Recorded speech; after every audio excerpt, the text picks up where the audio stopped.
Um, so I shall continue in English the seventh part of my comparative religions, Hinduism versus Christianity. So from the part number 1, 2 and 3 I have explained the physics portion of it, where the electrons are all in the atomic quantum world. They are all connected to each other, they know each other, they know how to behave, everything. Therefore my pleading is, one should not aim for a negative field, worship anything or try to go after negativity, dukkha or sorrow, because that is a magnetic field. The magnetic field of dark energies and dark matter, and once you are sucked in like a whirlpool is something which you see in the sea, the water swirling around, you cannot come out of it. And every punarjanma and punarmarana, these atoms, negative atoms, I would call them as negative electrons, negative fermions, negative bosons, they all know each other. And because you are worshipping them, they may enter into that, and your energy will enter into that matter, into the body, and kickstart another life, another punarjanma, a rebirth, again maybe of sorrows. And even for this existing body of 90 or 100 years that our body is going to exist, your software will be elevated by 10 to 15%. I have very clearly informed you, there is something called the Atma entering a body to purify itself. Suppose it has committed in the previous birth lot of sins, theft or killing people or all evil activities, sinful activities, it will be guided to go into another body to purify, and that body will be full of sufferings. That is your inherited genes. I told you about the inherited genes. Now, when this prarabdha karma of this soul is like that it wants to purify itself and suffer itself. Now, after entering into a body, any body for that matter, a body of a deer or a body of an animal or anything, or a human, or inside the stone, every stone also may undergo sorrows we do not know, or pleasures we do not know. Now, when you enter into the negative field, you are getting attracted, and your sorrows again will be 10 to 15% more than what it is to be if you enter into a negative field. For example, there are many people who are dwarfs, who are only 3 feet in height. I have seen, we have all seen. Now, that Atma has entered into the body because it wanted others to ridicule itself, it wanted itself to suffer, so that it wants to purify, and it goes to the divine light finally after suffering, purifying itself, so that there is no punar avartana, punar janma or punar marana, that is cycle of birth and death. That's what our sages say. Now, if that body, if it wants to try to, say, put a ball in a basketball ring, and it goes into a pit which is 2 feet down, what is that pit? The pit is a negativity. The pit is compared to a negative field. It goes inside the pit and tries to throw the ball and shoot the ball, how it can do. So it has to come into a positivity. Though it is going to suffer, when it comes to the positivity, it has some chances of shooting the ball into the ring. Positivity means worshipping or obeying the laws of positive nature, the light, not the darkness, not the dark matter. It is the energy. That means, once after having entered into that body for suffering, it wants to suffer more itself by worshipping negative forces. It will undergo more negativity. None of us would like to have sorrow in our existing body, right? Whatever Atma is there, we like to get it mitigated. Just like your genes for your body. The genes for your body is like your punar prarabdha karma, your karma. And if the genes are very good, you may not even require a medicine. But if you require a medicine, that if you worship something positive, your sorrow is mitigated. Genes are very important. Genes are the prarabdha karma. So if the dwarf goes and stands on an elevated field, 80-90% chance he has got the ability to throw the ball into the basketball ring. Some good chances are there when compared to others. But the prarabdha karma, the genes are important. With very poor genes, if whatever you take, go into the positive field also, with the very poor genes, whatever you take medicines or consult the best doctor, with the positive genes, that 15 to 20% the medicine will help you. It's not that 100% it will help you, but 15 to 20% yes, you can get cured or you can mitigate your sufferings because you are worshipping positivity. But if you inherited a very weak genes and go inside the pit of negativity, you will suffer more. Even that 15 to 20% of medicines will not work. But at the same time, if you go to an elevated field, the dwarf goes to an elevated field, it's something like taking the medicine, 15 to 20% is elevated. So there are two important things. One, we should know the prarabdha karma, the previous birth's karma, where the Atma decides to enter a particular body for its suffering and purification, is something same as the genes which the body inherits. Medicine will help you, positivity will help you to an extent. But if the genes, if the inherited genes are very poor, even positivity may not help you. So I'm not saying that if you go into the field of positivity, that 100% you can be very happy. No. Your happiness or your sorrow, your happiness will get improved, elevated by 15 to 20%. And if you go to the negative field, your sorrow will get elevated by 15 to 20%. So that is what it is said in our Hindu Shastras. It is all positivity. That's what for our deities we keep kumkum, we garland with flowers, we do archana, we show camphor, incense sticks, even Buddhists, Chinese, Japanese, Korean, South Korea, even North Korea, even though they are communist, privately they do the Dhupa Deeparadhana. Singapore Chinese, the Mongolians, those belonging to the Eastern culture are always tuned to positivity, which will give you better results. That's all. See, the earth is also surrounded by magnetic field. So the magnetic field prevents the more harmful rays of the sun, the ultraviolet rays for example, to enter the earth's atmosphere, because it can burn us. It can give a lot of problems, including skin cancers, various types of cancers, various types of diseases. So that is prevented by the magnetic field. It is filtering the atmosphere, and the magnetic field does filter. And that is positivity.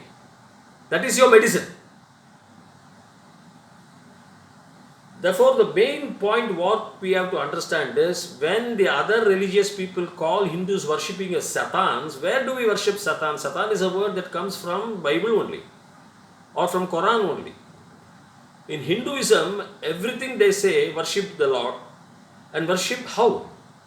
In your own culture. What is the beautiful culture we have in Hindu society? See, if you go to Kerala, how they worship elephants, caparisoned, on top of it the Lord is mounted, with all these torches, fire torches, Deepandam they say, and those Panchavadyams, what beauty it is, Chettivadyams.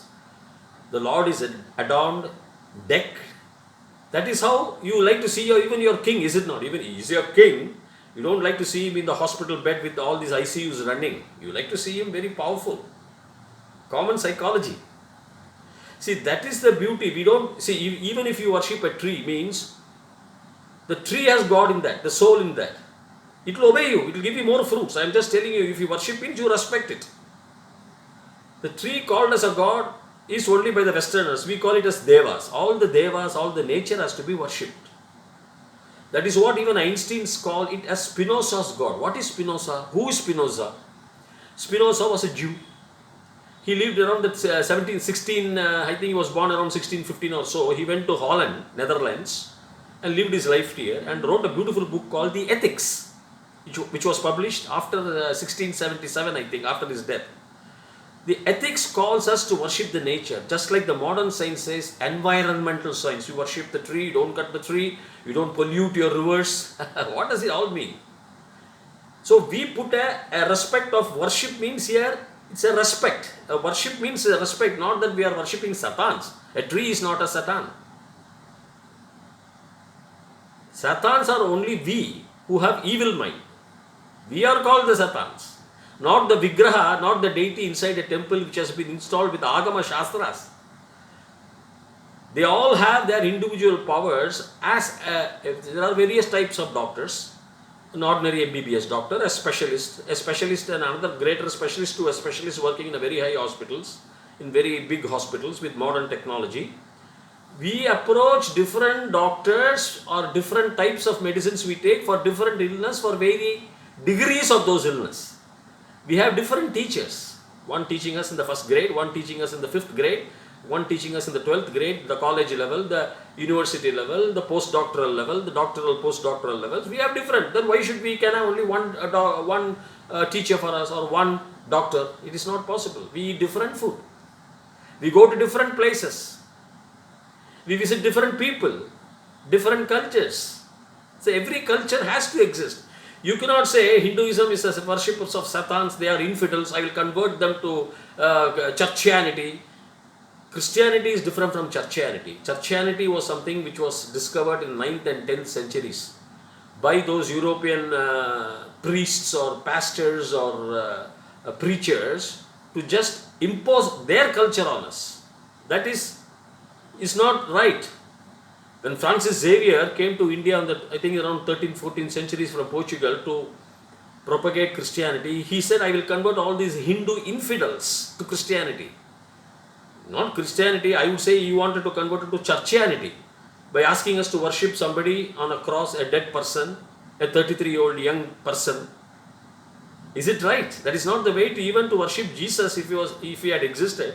He should be worshipped properly.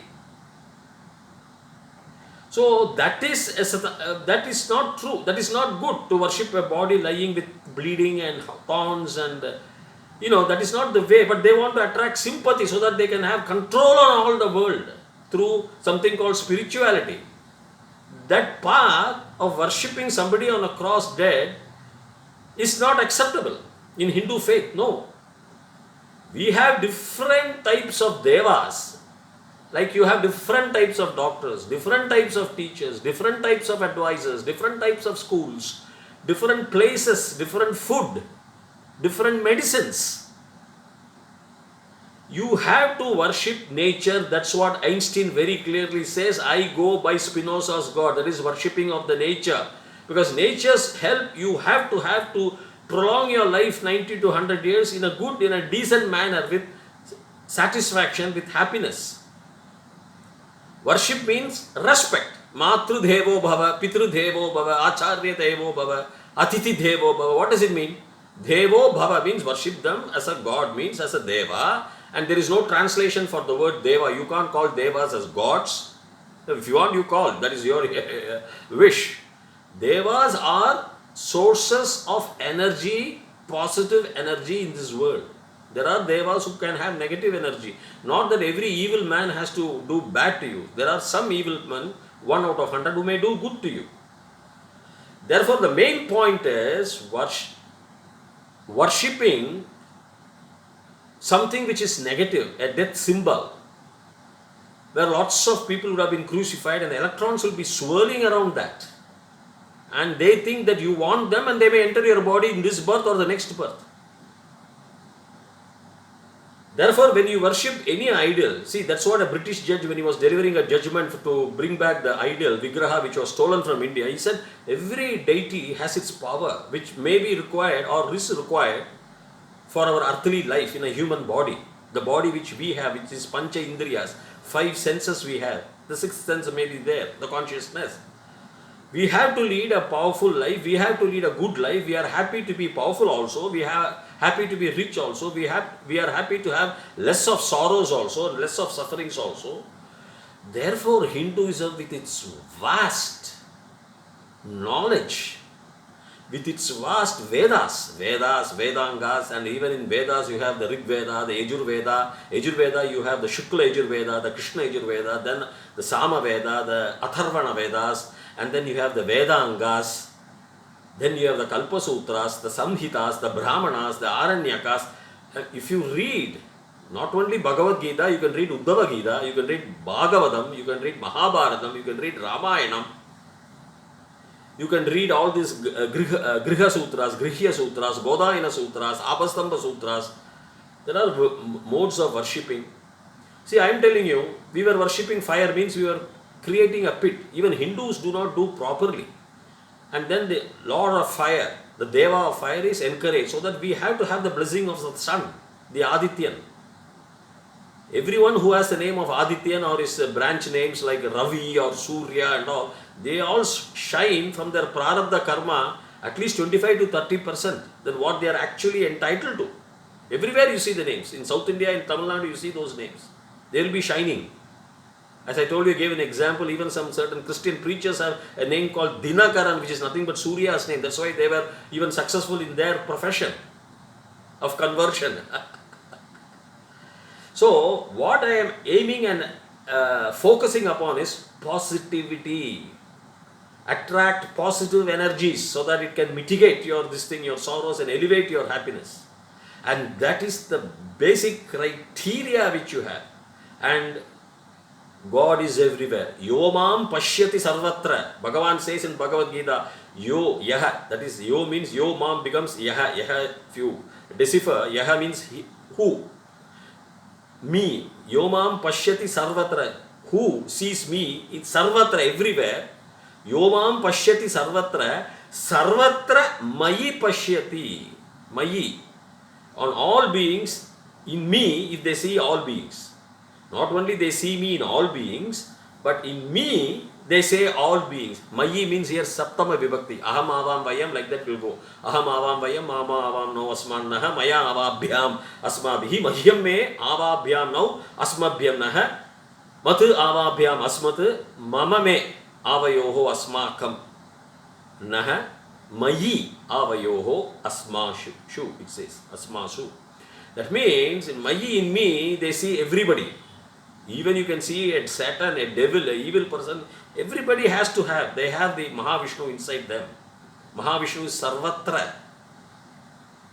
Tasya aham na pranashyami, sacha te na pranashyati. I don't die to them, and they seeing everything in me, they also do not die, means their Atma becomes final. Their Atma becomes eternal. That is called what is known as eternity. See, that is the basic concept which we are having. What a beautiful words. Yomam pashyati sarvatra sarvam mayi pashyati tasyaham na pranashyami sachate na pranashyati. They also do not perish. It means their Atma does not perish. If they see, because I am everywhere. I am in the tree. I am in the serpent. I am in the stone. I am in this watch.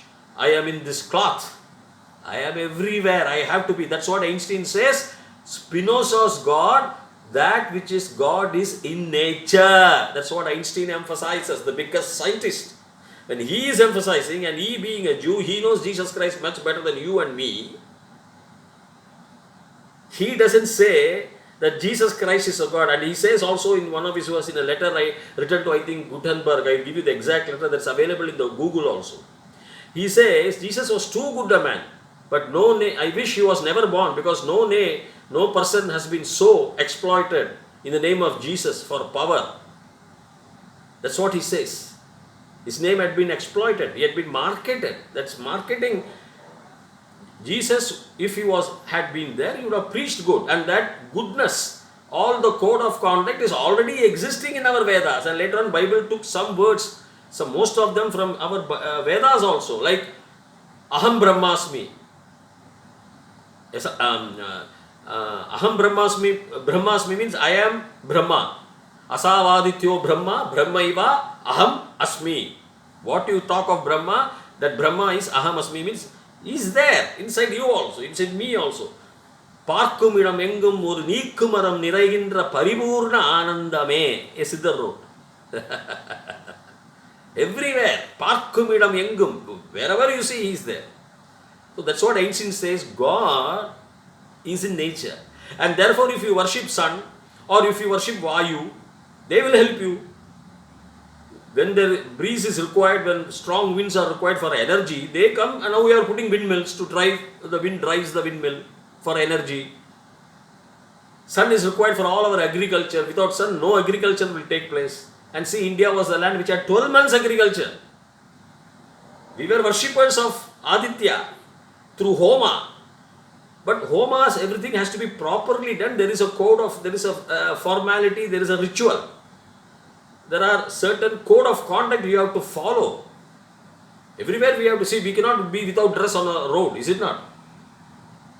We cannot answer the call of nature on the road. There are some dignified places, there are some places allotted for that. You have to behave, you have to be under a code of conduct. You have to treat the other man as a god, as a deva. You have to respect other man. That's why we invited all those foreigners, all Portuguese, all English, all Mughals, all Turkeys, Tulakias, all came to our land. We gave them our house, food to eat. Finally, they occupied our house and drove, and then they wanted our family, and then they drove us out. Atithi Devo Bhava. That's what Hinduism believes. So, what I want to say, there is no religion, nothing to mock on Hinduism. Hinduism is the primary basic religion which is replete with all code of conduct which you find in other books, plus you can meditate. If you want, you can do archana, you can do puja, you can offer flowers, you can mount the Lord on the caprice on the elephants, play Panjavadyam, play Chettivadyam, or place Lord in the chariot and then pull the chariot, play the beautiful Nadasuram or violin or veena or sing bhajan. What you do not have in Hinduism. It's a complete religion. It's a complete faith. It's a complete code of conduct with philosophy, with enjoy God. Be happy. Not to worship somebody else on a death symbol or something like that. You have to have some figure of concentration. That is what idol is. You have a pencil and a paper if you want to study. These are your idols. You have to use them for, if I want to explain a differential calculus to you simply by my mouth, this and that, dy by d squared, or if you want to differentiate 4x squared, I cannot say 2 into 4, 8. See, 2 into 4, 8x. Okay, that may be right by my word, but if I give you a pencil, if I have a blackboard and I explain to that how things behave, what is analytical geometry, what is an x-axis, what is an y-axis, it will be easy for you to learn. So these are all idols. The chalk piece is an idol, the blackboard is an idol. So my dear friends, especially people of other faith, don't mock Hinduism. Hinduism is so vast, so beautiful. You will enjoy Hinduism.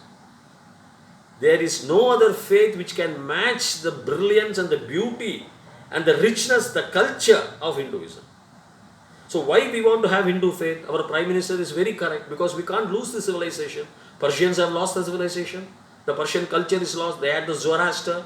They were also having all those. They were also having Upanayana and the ways. Most of the words are Persian words. Instead of Sa, they will have Ha. That's why the Sindhus became Hindus by Persians.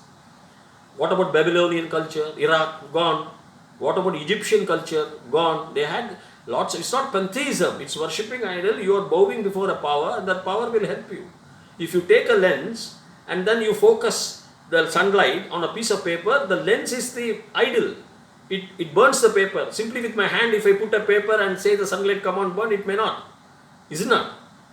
The lens is the idol. And the formality is the way you have to do. There has to be sunlight. The piece of paper has to lie on the floor. Then you have to focus it properly. There are rules. But if you don't take, if you do the lens like that, like a band of light or whatever you want, like a torch, the paper there will not burn. The finality will not be achieved. Okay, my dear friends, more of it I shall continue in my part 8.